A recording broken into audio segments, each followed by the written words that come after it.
Bonsoir et bienvenue à ce point de l'actualité africaine. Et on entame ce point avec le chef de la diplomatie algérienne qui a reçu ce mardi un appel téléphonique de son homologue britannique Tariq Ahmed. À cette occasion, les deux parties ont passé en revue les relations de coopération et de coordination entre les deux pays, notamment les préparatifs de la prochaine session du dialogue stratégique algéro-britannique prévue en novembre prochain à Londres.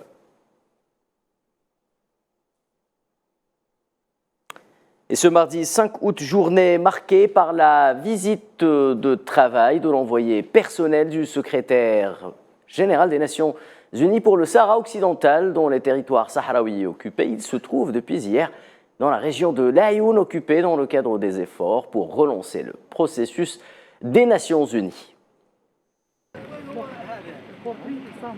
Il s'agit de la première fois que Staffan de Mistura, envoyé personnel du secrétaire général de l'ONU pour le Sahara occidental, rencontre la population sahraoui et s'entretient avec les militants des droits de l'homme dans la région des territoires occupés, puisqu'il n'avait pas pu le faire lors de sa visite au Maroc en juillet 2022, suite au refus des autorités marocaines de laisser le chef de la MINURSO accéder à cette partie sous occupation marocaine.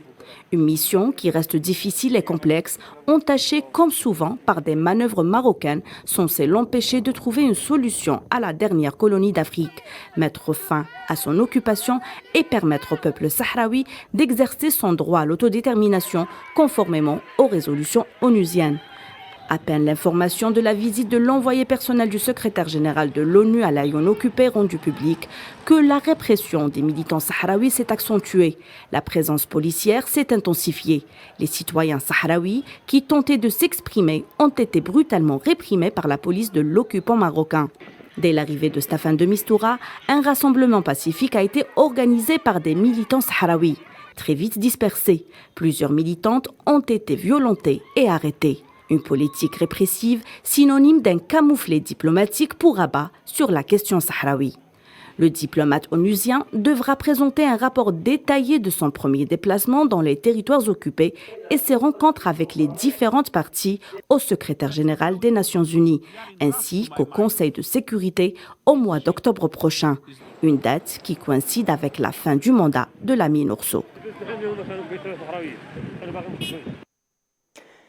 Dans ce contexte, le Front Polisario a alerté les Nations Unies contre le renforcement du siège imposé, du déploiement exceptionnel des forces de police et de sécurité marocaines dans plusieurs villes sahraouies occupées. Dans un communiqué publié par le ministère de l'Information de la République sahraoui, le Polisario tient pour responsable l'État occupant pour la répression et l'escalade qui pourrait être entreprise lors de la visite de l'envoyé de l'ONU, Staffan de Mistura, dans les territoires occupés.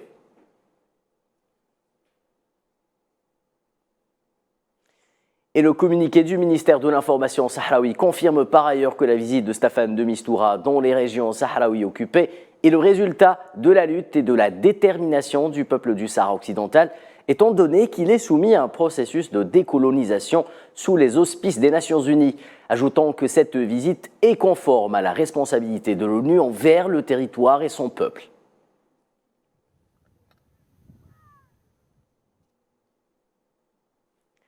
Et en parallèle à cette visite et dans le cadre de sa participation au sommet africain pour le climat et lors d'un long discours prononcé mardi devant un parterre de chefs d'État et de gouvernement, le président sahraoui Brahim Ghali a défendu la place de la RASD au sein de la lutte contre le changement climatique en tant que pays faisant partie pleinement du continent africain.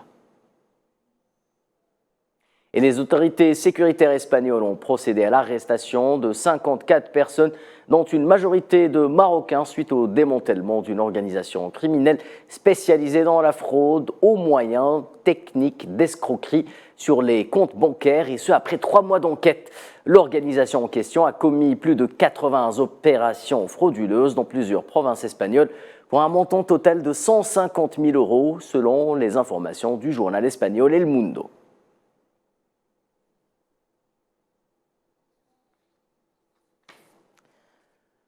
Lors d'une conférence de presse animée par le Premier ministre de transition nommé par le CNSP au Niger, Ali Mahaman Lamine Zeyn a déclaré que l'initiative de résolution de la crise proposée par l'Algérie a bien été reçue par les autorités militaires de Niamey et que cette initiative sera examinée avec toute la diligence au temps opportun.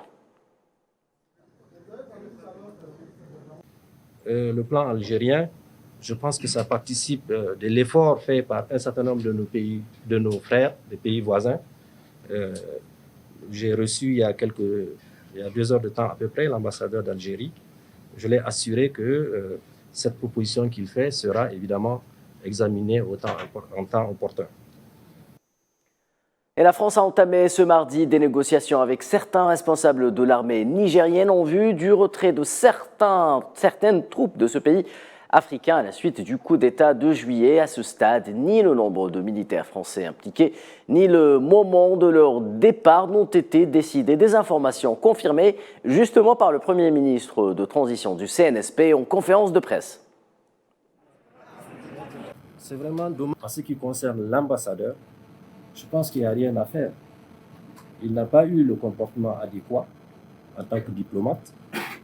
Moi-même, j'ai demandé à un moment donné pour préserver les relations entre États.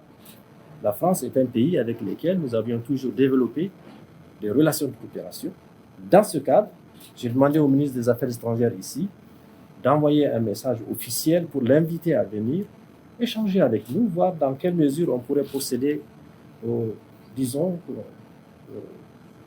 à un règlement, des escalades, comme on le dit. Il a refusé de le faire. En face, c'est un comportement de mépris et cela n'est pas acceptable. Donc, les mesures qui doivent être prises à l'égard d'un diplomate qui manque au devoir de sa charge, toutes ces mesures ont été prises et nous attendons simplement que ce partenaire non valable quitte notre pays. Au Burkina Faso, 53 combattants, précisément 17 militaires et 36 supplétifs de l'armée ont été tués dans une attaque terroriste présumée au nord du pays. Un communiqué de l'armée burkinabé précise que des opérations de riposte ont permis de neutraliser plusieurs assaillants et affirme que l'unité attaquée était déployée pour permettre la réinstallation de populations chassées par les terroristes.